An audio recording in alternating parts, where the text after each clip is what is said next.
This is the Fifth Estate Winning Headlines, your media police post. In this segment, we summarize some of the headlines that you might have missed this morning. But we also take a look at the political pieces that we call cartoons in this country. Today is the 15th of October 2019, and I am 2J. I am Tom. And I am GK. What's for today in history? Today we have two todays in history. Wow. The first one, Yes. 30-something years ago in 1987, Thomas Sankara was assassinated. Wow. That's the first one. Yes. And then the second one, Nelson Mandela received his Nobel Peace Prize as well. Nobel Peace Prize season. Exactly. Yes. Wow. So that Okay. was a little fun tidbit for today. Very nice. Yep. Well, in the headlines, in Yeah. case you missed them, Yeah. in the Star, RAILA family at war with Fidel widow. Whoa. In the Standard, the curse of handshake. In the Daily Nation, we'll deliver leak-proof exam pledges Magoha. Yes. Shall we begin with the Star? Yeah. Absolutely. Although think there's an error with Fidel's widow. Fidel's widow. Yeah. But I think we've said this time and time again. The Star is becoming more and more of a tabloid magazine than it is a reputable newspaper. Yes. And well, we want to analyze this. This is very personal. Someone has lost their child. Yeah. It's a fight between family members. Let's keep it between them. I don't think we've got anything to do with No, it. I don't think this is any of our business. And I think Absolutely. somebody was saying this earlier. Yeah. How many families have infighting situations like this? Yeah, You but know, the this is golden ingredient here is Raila. the RAILA, of right. course. But I Yeah. think His on that name note, is Tiki. Absolutely. Well, we have a three-part criteria that we use to break down the headlines. We Yeah. ask ourselves, is it topical or speculative? Yeah. Is it repetitive or groundbreaking? And is it thoughtful or just plain lazy? Absolutely. I think it just fails on all counts. Yeah. So we're tossing. Delicious. Yes. In the Standard, Yes. the curse of handshake. Oh. No. Very powerful image there of This is very powerful. of And- Raila and President Because I think if we Uhuru. just read what the subtitle there says, Yes. the deal between Uhuru and Raila numbed political tensions, but has turned into a juggernaut that is blind to shrinking economy, rising debt, unemployment, and corruption. Yesterday's critics are today's cheerleaders, turning Parliament into a Pentecostal echo chamber. Who will speak for Kenyans? Yes. Very well And I written. think, yes, they're talking It about is. the fact that, since handshake, there's a perceived feeling that there's no real opposition. And so things like the debt ceiling being increased Yes. would have been things that Raila would have been, Yes. He would have opposed. opposed. But Yeah. now there's silence. Let's look at it. The curse of the handshake. From whose perspective? We shouldn't see things as. I think we should see things as they are, Yes. not as we are. Yeah. Look, if you travel across our borders, you will understand why Uhuru Kenyatta wants to raise the debt Debt ceiling ceiling. to 9 trillion shillings. If we don't watch out, and I'll say this again, if we do not watch out in 15 years, we will be circumvented and crowded out by our East African neighbors. It's very true. I hear you, but are Kenyans without a point? They are worried that the more we increase our debt ceiling and the more corruption stories we see, they're not without a point. That's The true. But I truth- think that what 2M is trying to say is that Yeah. the standard is confusing attribution and contribution. Okay. Yes. Because I think that for them to say that the handshake has caused the economic turmoil Yes. or has caused people to feel that pinch or for unemployment to happen, I think Yeah. it's wrong. That's Yeah. exactly where I was going. Yeah. I think in this region we are in uncharted waters. Yes. Across our region, economies are slowing down. We're in Tanzania the other day. We're Yeah. being told in just 4 years, Yeah. banks have registered negative 25% growth. Yeah. The insurance sector has registered over 5%, not growth, negative growth. Yes. Look, Angola, South Africa, all these guys, the economy is shrinking. It is a regional or global trend. And let Yeah. me tell you, if you're told in a global space where your finances are linked, you're going to feel the pinch at some point. I hear you. All right. Well, I think Uhuru was very clever in doing handshake. Absolutely. Most This is a definitely. very powerful Yes. position. Elite consensus, And as we sometimes say. you have to avoid popularity for peace. Oh, Yes, So that's there very you go. true. So we'll park Absolutely. that. In the Absolutely. Daily Nation, Yeah. we'll deliver leak-proof exam pledges Magoha. Yeah. Magoha, Yeah. guys, he's going to deploy helicopters. Yes. To who? Where? When they're doing exams, KCP and KCSE are See. being sat. Why the dramatics? Because, this is the thing. We've securitized exams for a long time in this country. A few Yeah. weeks ago, Yeah. there was a headline about cartels where parents are buying papers and Yes. teachers are also, Yeah. we Yeah. have a system that's really valuing Education. grades over No, The but process, Yeah. But if you listen to I listened to him yesterday, and Yes. he said those parents that put undue pressure on their children to get A's are very stupid. And this is because none of us, not all of us, can actually get A's. If you have a child who's gotten a D, you should thank God for them because they'll probably be a footballer in the future, earning more than the people who have earned And A's. they said C's rule the world. But that makes no sense, because if you link that with the fact that you're going to have helicopters looming over you as you do your exam, is that not putting pressure on you? Sounds like a James Bond Don't film. blame the parents. Let me tell you, when you're fixing the country, sometimes it's just not just about corruption. It's about a culture down there, because parents colluded teachers to buy exam papers and so that the kids could pass. If you actually talk to employers in this country of ours, you have half-baked students who cannot even write a letter and they got an A in KCSE. Tulan is being very harsh today, but you know what? I'll give it to Magoha. He is valiant in his effort. He said, you know what? There will be few crooks among us. At least for the most part, we're hoping for exams that are... I do not believe in any pledges that Magoha makes. That's my stand. Well, we stand with you, and good luck to the students when that time comes. So between these two headlines, I give it to the Standard. I agree. I take it's the Standard. A completely catchy headline. Although I want to say I would buy the Star very think you said that already, no? He needs everybody to know. We'll buy you a copy after another copy. So there we go. The Standard gives us our winning headline. Onto the political pieces, the cartoons that we call political pieces in this country, where we also have a 3-part criteria that we use. We ask ourselves, is it humorous or dry? Is it satirical or pessimistic? And is it effective or just plain lazy? Yes. Here is Mr. Egg again. Caricature of the President Uhuru Kenyatta. On his back is Mr. Egg, Dennis Itumbi. And Uhuru is rushing with a medal to give to what's a wild cat or a fox? A hyena, I think. Yes, one of those. And behind him is... I think that's a slay queen. Yes, that's a depiction of it. And in the background, however, is ignored athletes. And athletes that have been running for Kenya and giving us the glory. And the caption there is, when state awards don't deserve our athletes. And I completely agree with this cartoon. So the context here is that Dennis Itumbi said that Kipchoge should be awarded by the state commendation. And then later on, somebody responded, and it was activist himself, Boniface Mwangi, saying that it would be offensive to give him the state commendation because it's been given to the likes of socialites, criminals, drug dealers, and people who fund presidential campaigns. And Mr. Gideri, man. I don't know how much I agree with that, because if you look at the Nobel Peace Prize itself, it has been, it's been drowning in controversy almost across every the spectrum, year. And I don't think that's an award that we look at and say, because it was given to a person who might have been linked with something, we do not take it seriously. So I think we should award him with the state commendation. Absolutely. And he should take it and relish it and be proud. Absolutely. So do we park it or keep it? I think we keep it for now. All right, okay, fair enough. We keep it. Yeah. Casso's back. Wow, who is this fat person? It's debt. It's a drawing. The very debt that you were defending. Yes, it's debt. I mean, I'm not. Being fat is not bad. It's the drawing of a fat man being labeled debt. What game is this? It's a trapeze artist. This is a sport. When you go to the circus, that's what you normally would see. I've never been. Forgive me. And he's going to hold the hand of a very emaciated. A skinny Kenyan. It's called Kenyans. And so debt has let go of the trapeze bar. So in that case, the Kenyans are meant to catch it. But you're seeing how skinny and small the Kenyans are. We can do it. Yeah, for sure, it's not going to be a winning. Let me tell you, I have no bad feeling with even cartoonists drawing our economy, our economic landscape. But the other day, I saw some musicians even having a song and singing to Jomo Kenyatta, saying, "Oh, your son has borrowed so much." Those musicians know themselves.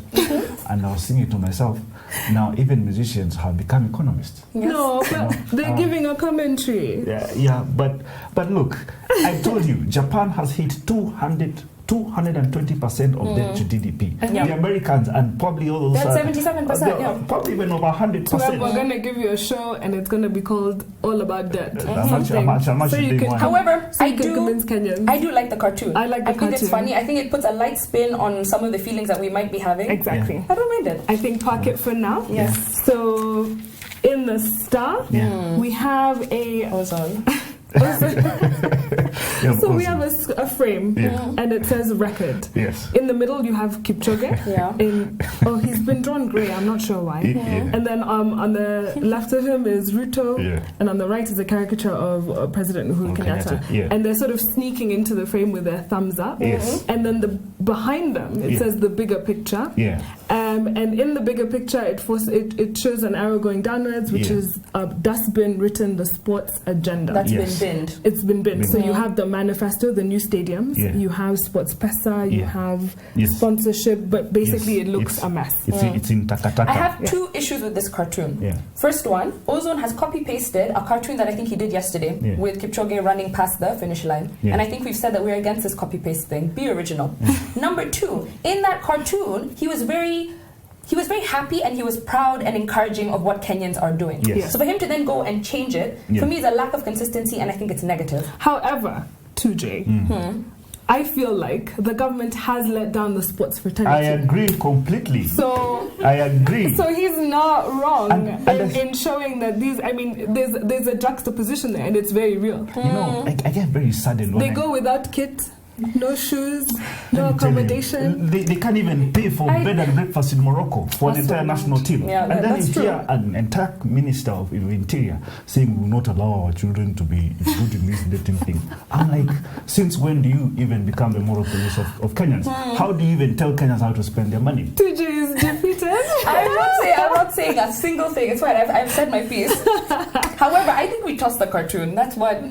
Okay, we can toss it just because I like the fat trapeze artists. Can we agree? Yes. And then when we look at the Daily Nation with Itumbi, I think we toss it as well. I think So Castro gives us our winning cartoon. So what is our final thought, guys? And today, for me, it is a sad one. It's a book inspired by a book entitled Britain's Gulag by a lady called Caroline Elkins. It's very sad, this book. Yes, it is. And I think that's going to be part of the conversation that we have this week, in the run-up to Mashujaa Day, as we explore some of the things that happened during the Mau Mau struggle. It is going to be very sad. But first, I think we should explain what the word gulag means, right? So gulag is an abbreviation of a Russian word. I'm not going to attempt to say it. But it roughly translates to Chief Administration of Corrective Labor Camps. And this was a system of Soviet labor camps that housed political prisoners and criminals of the Soviet Union under Joseph Stalin and Vladimir Lenin. So essentially we're talking about the British labor camps that they had during the Mau Mau struggle.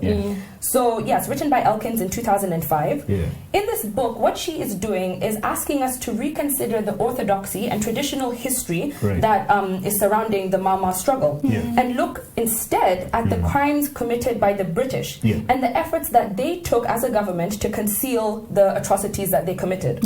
So this book covers 10 years of research done by Elkins. And it starts in 1995 when she's a graduate student at Harvard. And she begins looking into the uprising and the history of the Mau Mau and the detention camps that were used to house the Kikuyus, who were described as barbaric, anti-European, and anti-Christian. And so early on, she goes through these documents at the London Archives. And she sees how they're described, the detention camps rather, are described as not being there to punish the rebels, but rather to civilize them. And so teaching them how to be good citizens, to be able to run the Kenyan government at the point when the British government would leave. And soon Elkins realizes as she goes through this documentation that something isn't adding up.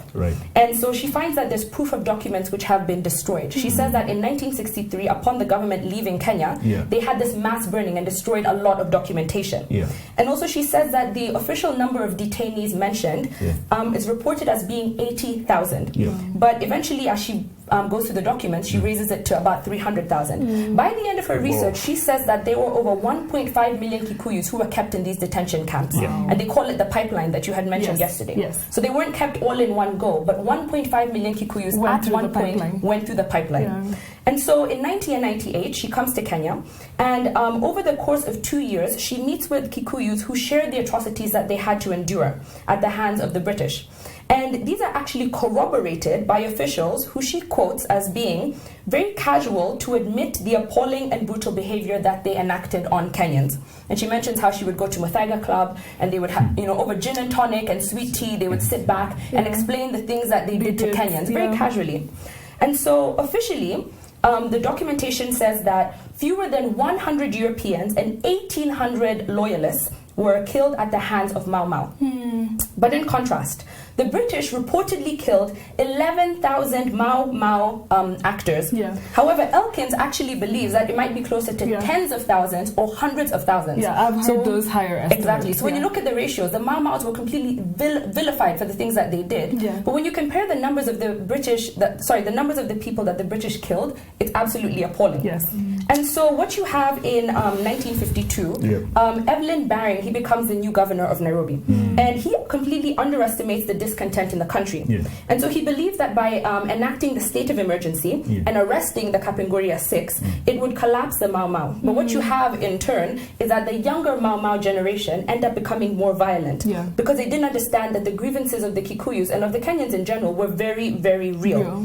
And so then you have the rise of the detention camps. And what she says in the book that I kind of do agree with is that the British were not trying to annihilate the Kikuyu people in the way that Hitler tried to do with the Jews, but rather their objective was to restore control of the British colony. And so the next logical step was to round up the population, detain them, brainwash them, and make them submit to colonial authority. And to work for them. Exactly. They needed labor. Let me tell you guys, the most efficient terrorist organization in the world was the British colonial administration. Right? You've heard of ISIS, you've heard of Al-Qaeda. The British. They don't compare. And there's a reason why I'm saying this. The premise of putting Kikuyus in labor camps was because they said that the Mau Mau and the Kikuyu were linked together. And therefore, they said the only good Kikuyu is a dead Kikuyu. And then they shortened the word Kikuyu to Kyuk. So if you today use the word Kyuk to describe a Kikuyu or say, oh, I'm a Kyuk, you actually don't really know what exactly you're saying because the term was derogatory. In fact, they said we were horned devils. Right? That's how they equated us to devils. But I personally cannot even explain to you the brunt with which the British government meted out violence on Africans until I read a story by a lady called Molly Wairimo from Nyeri, who actually watched her husband die. And I want to read it. Here she says, "They informed me that they had just killed my husband at a place called Mubushi. And then they started beating me. They were using their gun butts to hit me. One would hit me, and then they would throw me to the other, and the other would hit me and throw me to the next. I was beaten until I was confused. I did not care if they killed me. My 2-year-old son, who had been woken up by my screams, ran to me, passing between the legs of the soldiers and trying to hide himself in between my legs. They beat me so bad until my body went numb. The last thing I saw was my son's dead body lying on the floor of my house." Now I want to say this. We call them settlers. And settlers are the Muzungus. But I think we should actually have called them invaders. Right? Because they took our land by force. And I don't blame the Mau Mau for what they did. They were just defending what was theirs. Anybody who had their land, their women, and their children taken would have done the same. Yeah, that's very true. That is true. Very, very chilling words there. So in her book, she goes on, I think in chapter 8, where she talks about the British cover-up. So basically, we had the Labour Party back in England. Really trying to be like, there's something strange going on in Kenya. Absolutely. Right? And this is so Barbara Castle was a Labour MP, and she says, in the heart of the British Empire, there's a police state where the rule of law has broken down, where the murder and torture of Africans by Europeans goes unpunished, and where the authorities pledged to enforce justice regularly connive at its violations, and at last the Labour Party has declared war on this state of affairs. And so you had a series of these headlines. But then the people back home, the colonial government now in Kenya, denied this. And they actually said, no, you know what, these things were one-offs. So in 1954, there's a Colonel Young. He resigns as the police commissioner. And this is what sparked there's something else going on in Kenya. And he said, listen, I was trying to make the police force impartial, so that we can, so that if there's any brutality on the detention camps or on either side, we're able to bring it and have some course of justice. When he resigned, he said it can't be done. He said they are just as bad and brutal, and I want nothing to do with it. So in 1955, we have a situation where in January 1955, the government says that there'll be an amnesty. So the amnesty for the detainees or the insurgents who are still in the forest was, you come back, we'll take you through this pipeline. Once you're through the pipeline, you've left the detention camp, you are now forgiven. Rehabilitated. However, the amnesty for the police force and the security forces, military and all that, was, we will forgive your crimes. There will be no consequences for anything that you have done. And that was, so the amnesty was really... It was unfair. It was unfair. It was literally just for the armed forces. So now the other thing that she points out is how instrumental the media actually was in highlighting this issue. And here we always say that the Fourth Estate sort of covers up things. But in this case, they were actually pretty instrumental in exposing the brutalities that happened in Kenya. So you have the East African Standard, the Guardian, Daily Mirror, who had even paid for an MP to come and investigate what was going on and come and write about back home. So here we have an instance in which the media did a pretty good job of highlighting. However, one thing I do want to say is that even as the MPs were using this in the House of Commons and say, you know, there's brutality going on, they were also using it as a political tool. So as a Labour Party going against the Conservatives, they were saying, listen, guys. And so would they have taken up this issue were if it was not, they cannot use it in a political manner. Exactly. So that was one of the things that I took away. I think this is one book I would urge everyone to read. Definitely. I think that it gives you a really insightful view into some of the history of our country that I didn't even know about. You know, and I think a lot of the time, because these records are housed in the UK, we don't have access to them. But they always say this thing about the British. They keep records of everything. You know, so including the bad that they did. Exactly, the good and the bad. And I think the book that we look at tomorrow, Histories of the Hand, kind of looks into how the legal system, because they were so systematic in keeping information, were able to find out what they did. Wow. So on a day where we had a winning headline from the Standard and a winning cartoon from the Standard, I want to leave you with this. For decades, Britain had constructed its imperial image as being perfect, civilizing, reforming. And the Mau Mau actually threatened all of this. And so today, after hearing all these stories, after hearing how many people may have died, I can't really judge this colonizing movement as anything but brutal and unfair. Terroristic. Exactly. Please subscribe to our channel. Find us on TV. We are on GoTV, Star Times, and Pang Free Tear. Have a good evening.